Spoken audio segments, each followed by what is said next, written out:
There once was a lawyer called Francis Scott Key. He penned a song that we all as Americans know of. It is called the National Anthem, and it is our song as Americans. You may have memorized it, you may have not. But do you even know the significance of these words? America's national anthem tells a time where the ultimate sacrifice was given. So let me tell you a story where Francis Scott Key was a lawyer in Baltimore during the time the colonies were engaged in a vicious conflict with the mother country Britain. Because of this time of war, they had accumulated prisoners on both sides. The American colonies had many prisoners, and so did the British, having many prisoners. After some time, the American government initiated a move.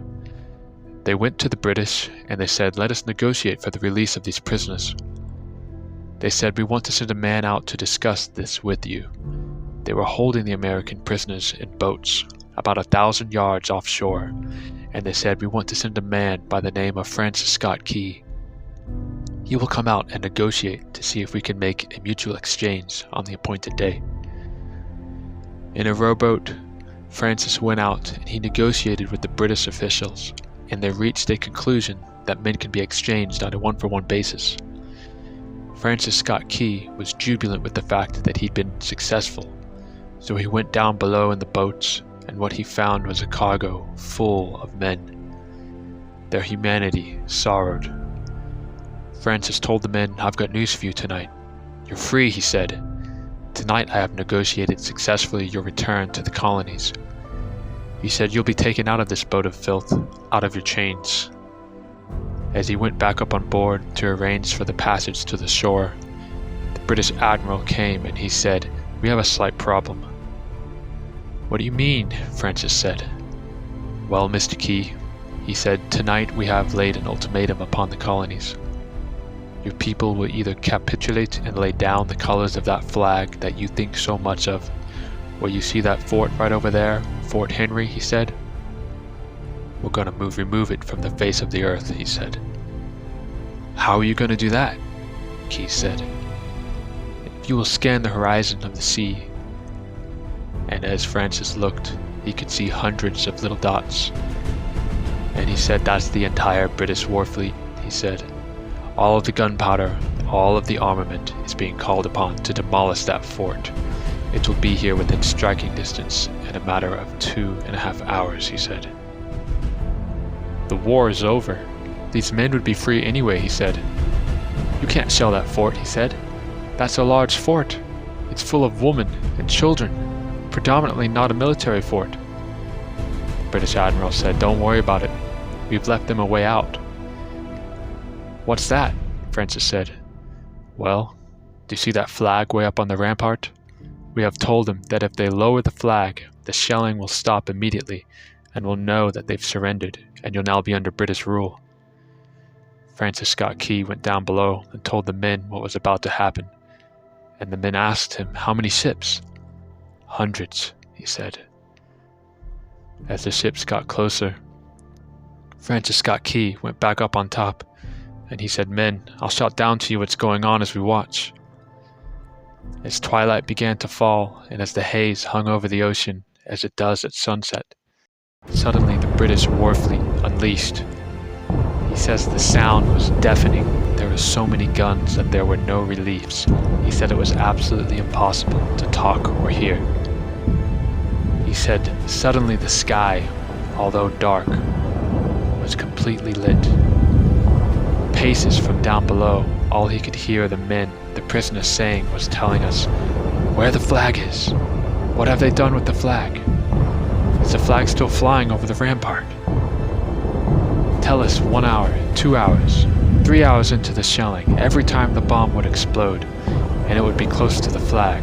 They could see the flag in the illuminated red glare of that bomb, and Francis Scott Key would report down to the men below, 'It's still up. It's not down.' The admiral came and he said, 'Your people are insane,' he said. 'What's the matter with them?' He said, 'They don't understand this is an impossible situation.' Francis Scott Key said he remembered with George Washington. that once has said, "The thing that sets the American Christian apart from all of the people in the world is he will die on his feet before he'll live on his knees."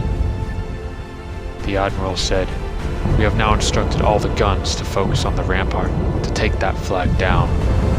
We don't understand something. Our reconnaissance tells us that the flag has been hit directly again and again and again. We don't understand that.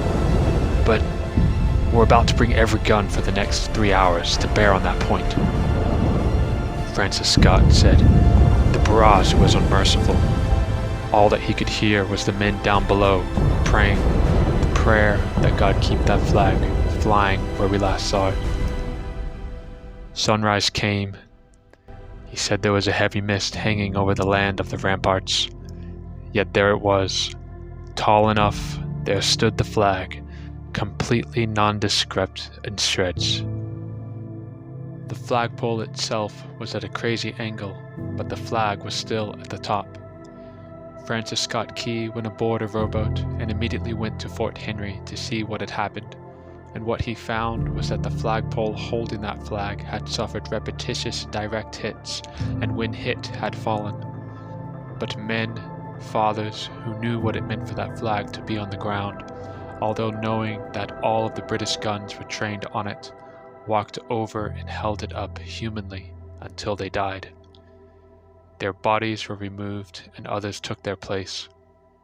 Francis Scott Key said that what held that flagpole in place of that unusual angle were patriots' bodies. He then penned a poem which he called The Defense of Fort McHenry, which later became America's national anthem, the Star-Spangled Banner.